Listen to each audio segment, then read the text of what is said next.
Tuhan bersamamu.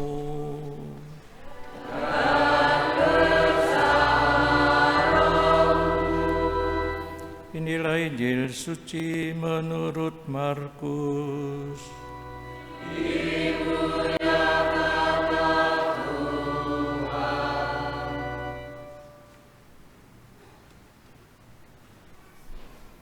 Sekali peristiwa, Yesus memanggil ke-12 murid dan mengutus mereka berdua-dua. Ia memberi mereka kuasa atas roh-roh jahat dan berpesan kepada mereka supaya jangan membawa apa-apa di dalam perjalanan kecuali tongkat. Roti pun tidak boleh dibawa. Demikian pula bekal dan uang di dalam ikat pinggang. Mereka boleh memakai alas kaki, tetapi tidak boleh memakai dua baju. Kata Yesus selanjutnya kepada murid-murid itu, "Kalau di suatu tempat kamu sudah diterima dalam suatu rumah, tinggallah di situ sampai kamu berangkat dari tempat itu. Kalau ada suatu tempat yang tidak mau menerima kamu, dan kalau mereka tidak mau mendengarkan kamu, keluarlah dari situ dan kebaskanlah debu yang di kakimu sebagai peringatan bagi mereka. Lalu pergilah mereka memberitakan bahwa orang harus bertobat. Mereka mengusir banyak setan dan mengoles banyak orang sakit dengan minyak dan menyembuhkan mereka." Demikianlah sabda Tuhan.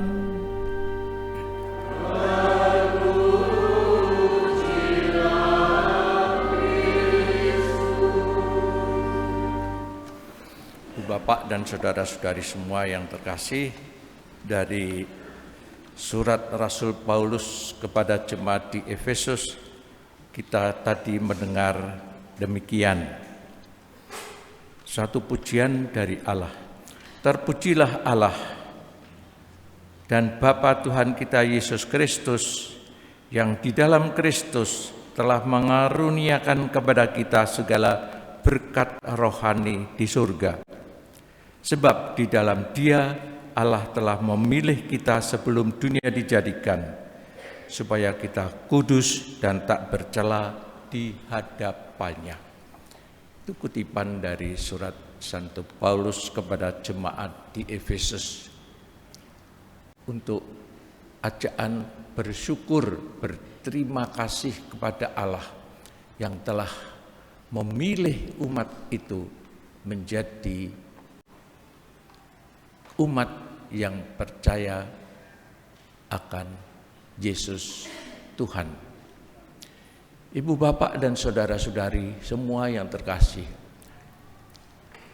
entah bagaimana perjalanan kita sebagai orang beriman ketika kita dibaptis, menerima sakramen baptis, entah baptis bayi, entah baptis dewasa, entah baptis sesudah di masa Tuhan dan sebagainya, perjalanan iman kita.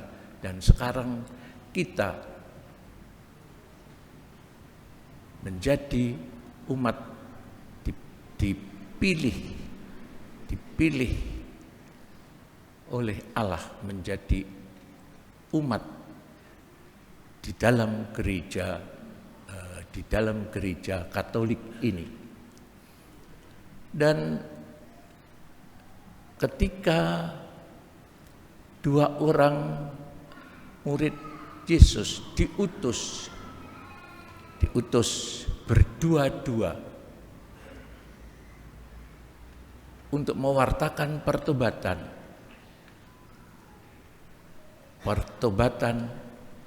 dan mewartakan atau melaksanakan kasih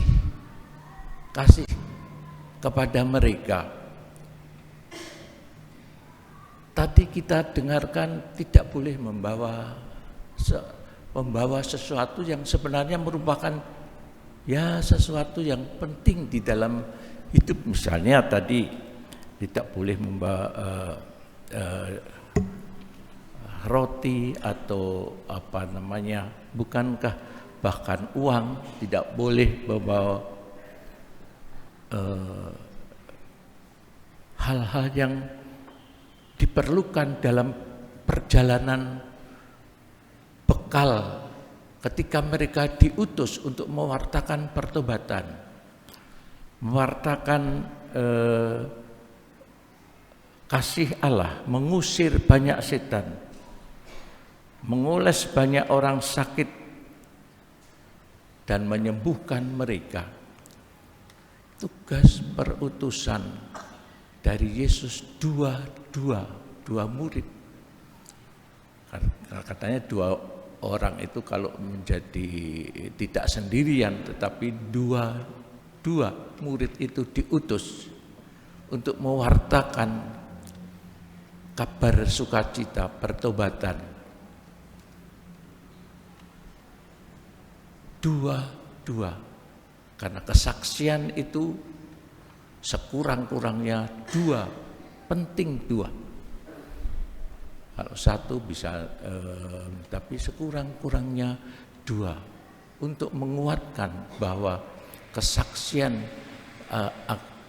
pewartaan Injil itu sungguh-sungguh kuat. Ibu bapak dan saudara-saudari semua yang terkasih, kita setelah menerima sakramen baptis, kita bersyukur seperti ajaan Santo Paulus tadi, untuk bersyukur kepada umat Efesus karena pilihannya, karena panggilannya untuk menjadi pengikut-pengikut Yesus, untuk mempercayakan seluruh hidupnya kepada Yesus, dipilih,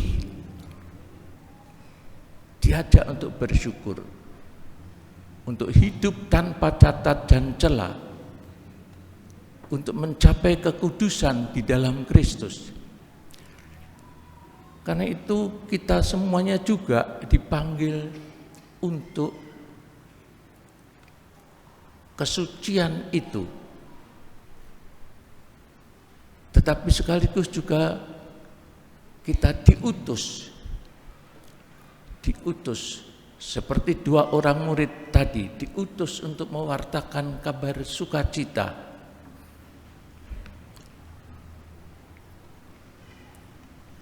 Ibu bapak dan saudara-saudari semua yang terkasih, karena itu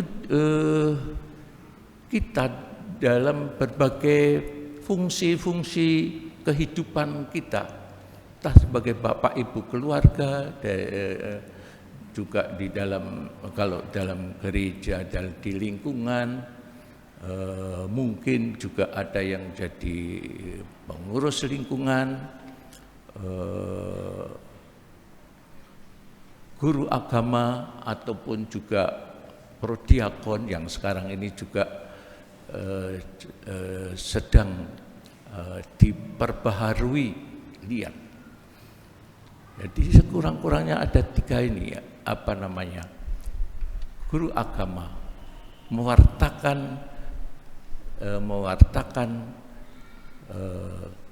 Injil, mewartakan kabar gembira. Juga ada yang memimpin doa, ada juga yang merawat kehidupan sosial, kehidupan bersama. Seperti Nabi Amos itu mengkritik keadaan sosial masyarakatnya pada waktu itu, mengkritik raja menjadi nabi karena keadaan masyarakatnya yang penuh ketidakadilan. Lalu dia disuruh pergi dari Betel,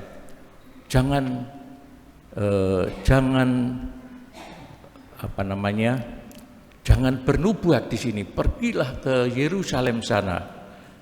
Jangan di Betel, di Israel sebelah utara.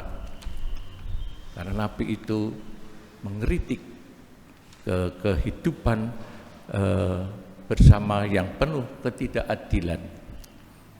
Ibu bapak dan saudara-saudari semua yang terkasih, demikian juga kita sebenarnya dipanggil untuk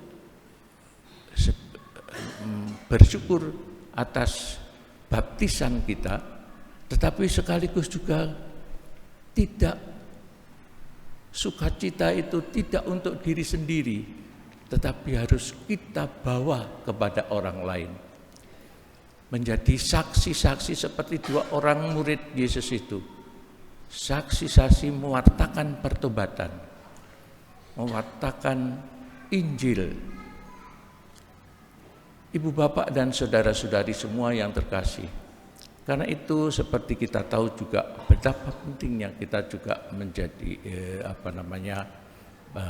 doa. Di dalam doa-doa kita, karena itu imam, nabi, dan raja.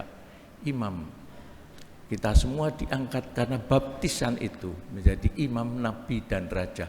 Imam berdoa, nabi mewartakan kebenaran, dan raja mengatur, menata kehidupan. Gereja kita pun demikian. Karena itu kalau dua-dua murid itu mewartakan Injil, mempersiapkan kedatangan Yesus, yang diperlukan juga iman kepercayaan, karena kebutuhan-kebutuhan fisik rupanya tidak disebutkan oleh Yesus, kecuali hal yang pokok, boleh memakai alas kaki, tapi tidak boleh memakai dua baju. Yang diandalkan di dalam pewartaan, di dalam melaksanakan pewartaan Injil, bukan hal-hal yang terutama fisik, tetapi adalah iman, kepercayaan, dan dua-dua. Iman kepercayaan bukan sendiri mewartakan itu, tapi dua-dua.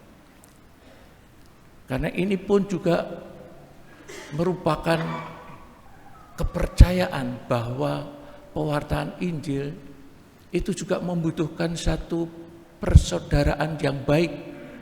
Dua orang, tidak sendiri tapi dua orang murid, mereka bekerja sama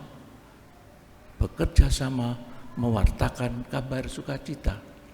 Demikian pula kiranya juga kita semuanya yang dibaptis membutuhkan satu komunikasi yang baik dengan teman-teman kita, dengan saudara-saudara kita.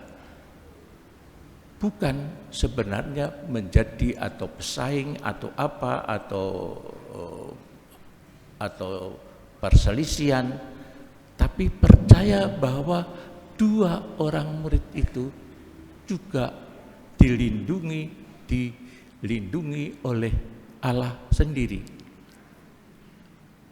Dilindungi oleh Allah sendiri, karena yang diandalkan bukan fisik, tetapi adalah iman, kepercayaan akan Yesus. Yesus melindungi, menyelenggarakan, menyertai pewartaan mereka, karya mereka, agar orang memperoleh pertobatan. Pertobatan bukan hanya menyesali kesalahan, tetapi juga memberikan kehidupan baru, mencerahkan kehidupan bersama, memberikan inspirasi baru, meninggalkan hal-hal yang lama yang mungkin tidak baik. Itulah juga pertobatan, mengusir segala sesuatu yang merupakan penghambat ataupun kuasa-kuasa kegelapan setan seperti yang disabdakan di dalam akhir. Pergilah memberitakan bahwa orang harus bertobat, mereka mengusir banyak setan, mengoles banyak orang sakit dengan minyak dan menyembuhkan mereka. Kita pun dipanggil untuk itu, kita pun dipilih. Kita bersyukur dipilih menjadi orang Katolik, menjadi orang yang percaya akan Yesus, seperti dikatakan dalam surat Santo Paulus, dipilih dan diutus. Kita dipilih dan diutus, dipanggil. Marilah kita sadari panggilan kita sebagai umat Katolik, sebagai orang yang percaya kepada Yesus. Kita sadari itu, karena ini juga suatu anugerah dari Allah sendiri, seperti dikatakan dalam surat Santo Paulus tadi, karunia yang besar. Marilah kita rawat, kita jaga iman kepercayaan kita dan karya-karya kita yang baik, agar banyak orang juga mengalami pertobatan. Jalannya tentu berbeda-beda masing-masing, seperti kita menjadi orang Katolik pun jalannya berbeda-beda, tetapi kita semua dikumpulkan dalam satu iman akan Yesus yang menyertai kehidupan kita. Marilah kita hening sejenak.